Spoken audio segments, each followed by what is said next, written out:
My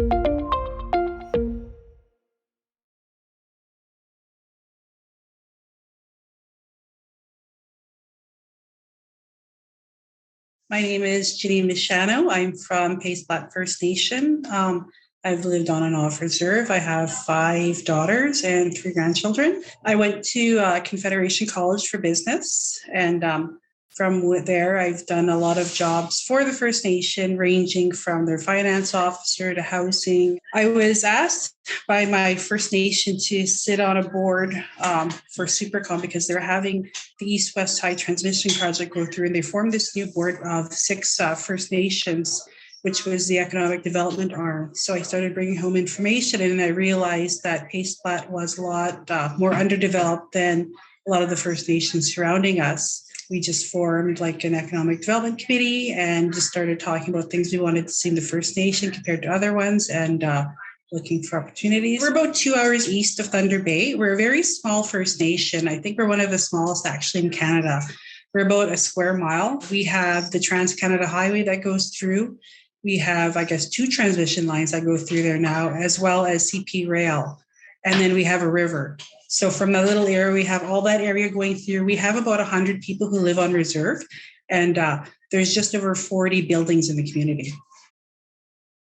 February 2019, we started talking with our chief and council, and we had to tell them like the idea of what we wanted to bring back for the First Nation. They said, well, we have an economic development department already. What's the difference between that and the corporation? And I said, well, the difference is right now, like we're still going to pursue a lot of the economic development opportunities. However, you're at an arm's distance from the First Nation. So like there's liability issues. You're your own organization.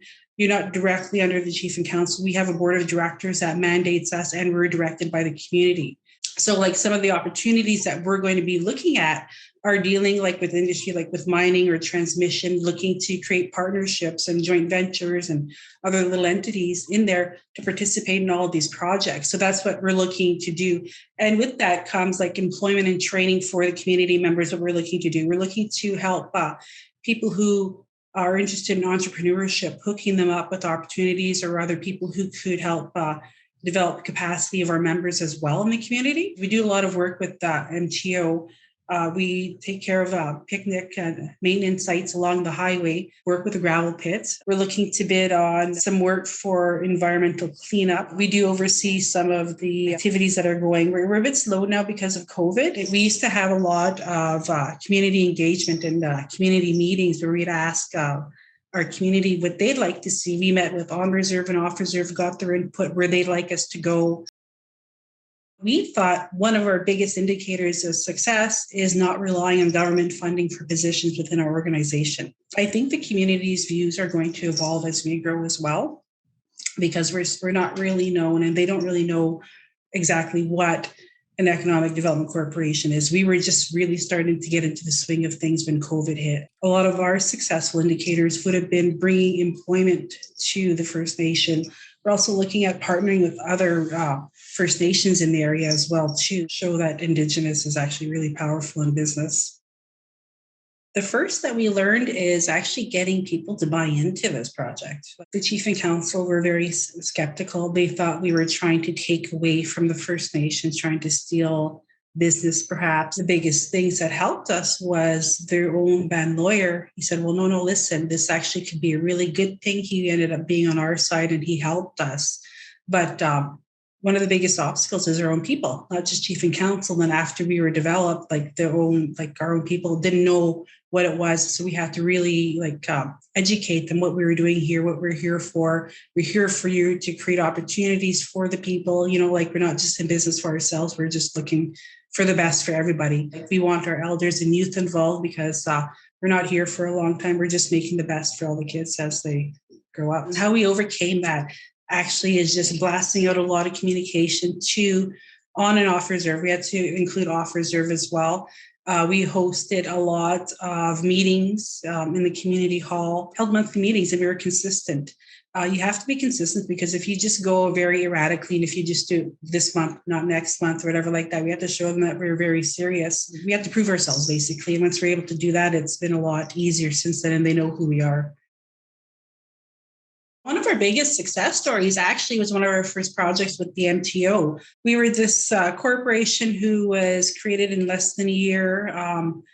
And like to a lot of other First Nations, it's very small, but to Pace Flat, it's big. The contract was over $500,000, and it was just to clear up on one of the hills by there.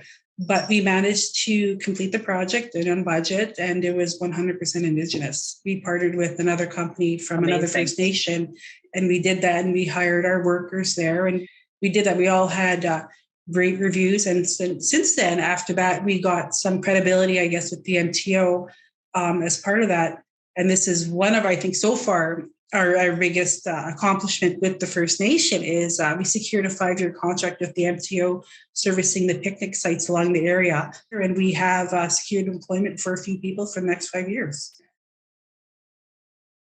Because the First Nation shut down in March of that year, and we were not allowed into the buildings. So we were forced to work from home, and operations actually pretty much stopped the first few months because like the First Nation wasn't functioning. And as like, I know we're independent of the First Nation, but we're still an arm of the First Nation. And the work we were doing, well, it was not essential. So we were basically stopped from there. So we had to find different ways to work around that. The use of Zoom was one of them. We started having meetings outdoor in the summer to get together, still having to maintain the social distancing. We have a partnership with one of the junior miners in the area. So they contracted us to supply some labor. So we have some people who are actually gaining mining experience by going with this person. One of our major breakthroughs, though, was the clearing contract that I was talking about. What they did for us, and they helped clear some areas so that we could create a gravel pit. They basically did it for free for us, pro bono, for the First Nation, just as a token of their appreciation for the partnership. You're meeting a lot of these companies who are realizing there's a lot of value actually in partnering with First Nations. We do have people who are qualified to go in, we do know the layout of the land. There's a lot of positives. So we actually were funded from the Ministry of Indigenous Affairs, the IEDF program. That was part of the reason too why First Nation had agreed, because we came up with the funding and it wasn't going to cost them any money. But we had to come up with a budget where the legal fees that are in there, the cost of setting up the business and everything like that. We had to come up with a plan and submit it to the province. I worked with the province to get a work plan together, looking at the goals that we're looking to achieve within the first year. We are partnering up with Origin, based out of Thunder Bay, and we're doing a series of, I think there was 3 or 4 videos of Pace Flat First Nation, and it's virtual reality. So they're able to do a tour of Pace Flat. The vision is where somebody puts on a pair of these virtual reality goggles, they stand there, and then you're in Pace Flat. So we have the menu going up. So if you touch here, it takes you to that part of the First Nation, and it just tells you about that building.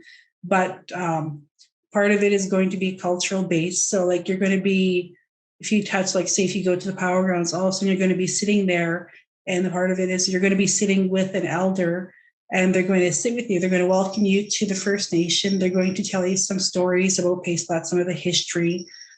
We have another part where you could be standing and you're going to have somebody who's going to be drumming with you, like hand drumming with the local ladies drum group. We're going to have those go out to the high school students to let them know this is what's going on in our area, trying to entice the youth in our area, I guess, to become involved as well in economic development, get them excited. One of the next things we want to do is even purchase some equipment, like a truck, to help with some of these projects that we're working on, just start building some capital, and to actually have a person running it. Like right now we're running it as a board, but to actually have like our CEO or president or full-time staff to run it.